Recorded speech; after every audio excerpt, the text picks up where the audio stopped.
Well, isn't this a bouncy situation, would you say? Hello everyone, my name is A.B.W.L here, and welcome back to the channel for yet another Redstone tutorial on the channel. On today's video, we're gonna explain or introduce some of the Redstone clocks. If you don't know what a Redstone clock is, it's basically a redstone basic contraption that can give out a rapid signal strength of 15 to any contraption that you want. Just like this one, these redstone pistons are being powered by one, if you can see in the corner, two observers facing each other will give out a redstone pulse action that goes on and on forever unless you deactivate it. This is mostly used for contraptions that you want to activate and deactivate over and over without any delays. However, on Bedrock, some of the redstone clocks does have a delay and they can break your contraptions. We'll get to them later, but without any further ado, let's just jump into the video, shall we? The first redstone clock is the two observers facing each other. As you've seen in the piston one, there's two observers facing each other. The arrows are in a shape that if they combine themselves, they'll be facing towards the other way, or their faces are looking at each other, if you say so. And if I push this piston, as you can see, they will give out a repeatedly redstone pulse over and over. If I just stop it, it will stop as well. And you can deactivate the redstone clock by attaching a sticky piston to the side of it. The next redstone clock is the comparator redstone clock. You may have seen that this subtract mode subtracts the ones that is coming to in the side of the comparator. Well, if we connect the comparator itself to the side of it, it will go crazy, even faster than the observer one. This is a faster redstone clock than the observer one because it constantly compares and gives out a redstone signal. Now beware that you need to be giving the signal strength right behind the redstone comparator, and you have to be lighting up the little torch to be able to activate this redstone clock. It's a very simple one and an easy one. It doesn't require much. It's only a one redstone comparator, 4 redstone dust, like so, and then connect it to any contraptions of your choice. The next redstone clock, which we've already have seen by the way, is the one that I use in my bartering which one was it?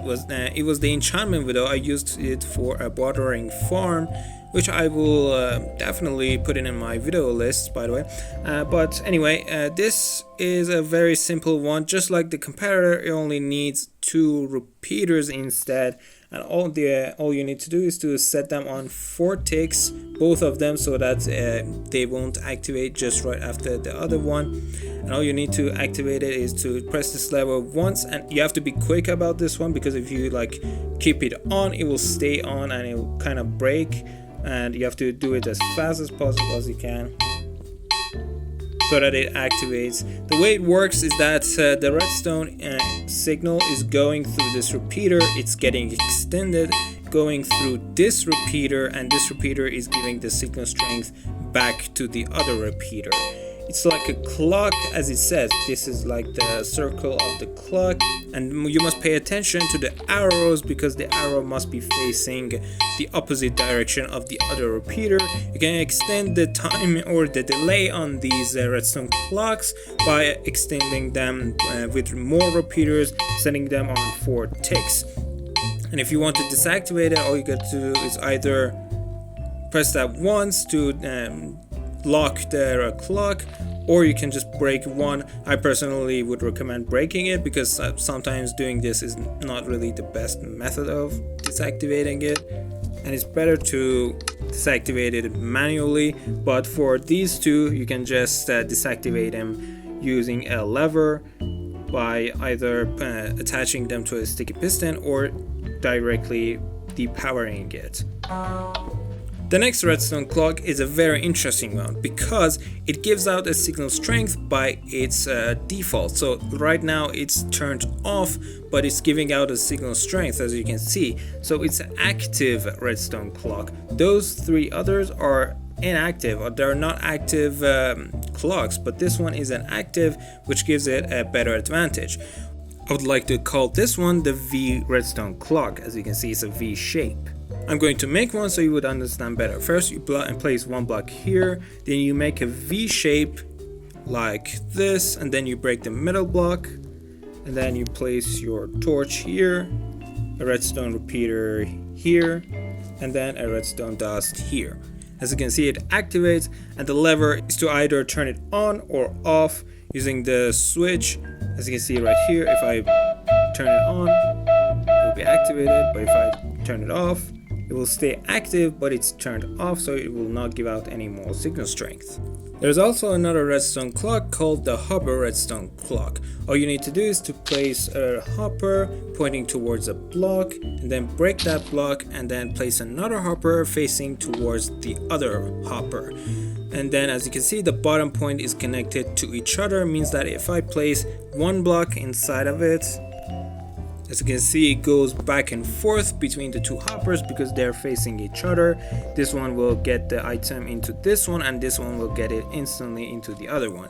So if you attach it to a redstone comparator that can see this item going through each time, you can get yourself a redstone clock. However, the signal will be really weak, so I would really recommend you to place a redstone repeater in front of it so you can get a full extent of the 15 signal strength anytime. And you can also make it a little bit of a delay each time it happens, or it can be instant. You can also place another redstone comparator right next to it so you can get a redstone take on off on off on off. So if I want to say, what you can do is that you can place two contraptions that can go right after the other one gets deactivated or activated. As you can see, this one gets activated, this one lowers up each time this hopper works. And also you can extend the power, of course, with redstone repeater depending on what usage you want to use it for. The next redstone clock is what I figured out on my own the first time I was playing Minecraft. It was very interesting and it was very random, but I connected up redstone dust like this into an observer, and I thought it was really cool because the observer is detecting the redstone signal that it's giving out as a block update, and will keep giving out that block update. Now this is kind of like a really, I guess, expensive, but the simpler way to do this is to place 3 redstone dusts in a line like this. As you can see, the redstone gets connected on top of the observer. This is even smaller than the comparator one, and it is a very unique one because it was interesting when I first found out like that. But this is the better and improved version, which I made like today, I guess, or nowadays, it's better to say. But one of the interesting things that I found out about this redstone clock was the randomizer that it had. So if I click this, and it will get updated,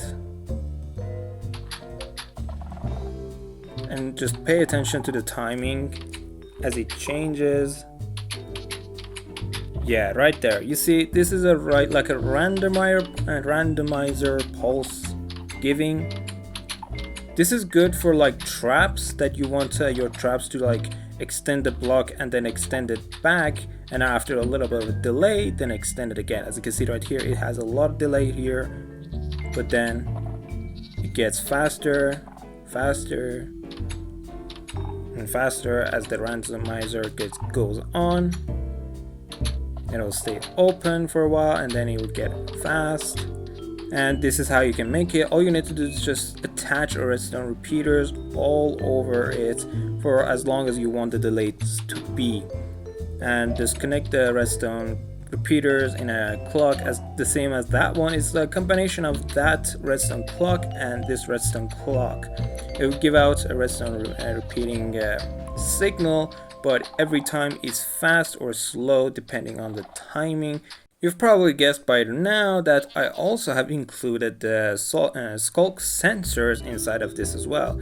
Although this is a block that gives out a redstone signal on its own, if I just place it, yeah, you can see that it gives out a redstone signal if you just walk next to it, but it's also very useful for making a noise machine. Well, if you don't know what a noise machine is, it's basically what triggers the skulk sensors. A lot of people have already made it with pistons and like a redstone clock, so to disturb the warden so that they can get whatever they want or keep the warden as a pet, I guess. But all these blocks, for example, I'll put the bell on it, I guess. But if an observer is watching the skulk sensor, a redstone signal comes out of it, and then one of the blocks inside this, one of the blocks inside this chest gets triggered on the back of it. See, yeah, there we go.